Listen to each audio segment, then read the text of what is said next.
ഒറ്റപ്പാലം നഗരസഭ ബസ് സ്റ്റാൻഡിലെ പഴയ കെട്ടിടം പൊളിച്ചു നീക്കാനുള്ള നടപടികൾ തുടങ്ങിയിരിക്കെ കെട്ടിടത്തിന്റെ മേൽക്കൂരയിൽ നിന്നും വീണ്ടും കോൺക്രീറ്റ് അടർന്നു വീണു. ബസ്സുകൾ കടന്നുപോയതിന് പിന്നാലെയാണ് കമാനത്തിന് മുകളിൽ നിന്ന് കോൺക്രീറ്റ് അടർന്നു വീണത്. കഴിഞ്ഞ ദിവസം പുലർച്ചെ സ്റ്റാൻഡിൽ നിന്ന് സ്വകാര്യ ബസ് പുറത്തു കടന്നതിന് തൊട്ടു പിന്നാലെയായിരുന്നു സംഭവം. ബസ് കടന്നുപോയതിനാലും പുലർച്ചെ സ്റ്റാൻഡിൽ തിരക്ക് കുറവായിരുന്നതിനാലും അപകടം ഒഴിവായി.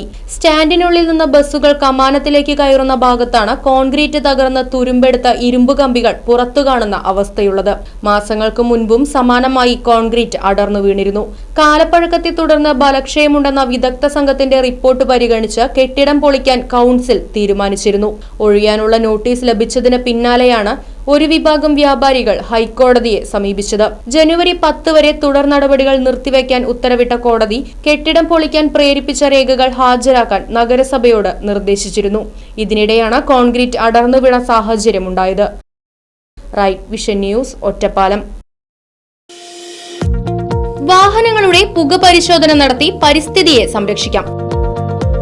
വേഗത്തിലും വ്യക്തതയുമാർന്ന ഗവൺമെന്റ് അംഗീകൃത വാഹന പുക പരിശോധന കേന്ദ്രം ഞായറാഴ്ചയുൾപ്പെടെ എല്ലാ ദിവസങ്ങളിലും രാവിലെ 8 മുതൽ പ്രവർത്തിക്കുന്നു. Moon star pollution testing centre, Killimangalam, Uthuvadi. Phone 8129005144.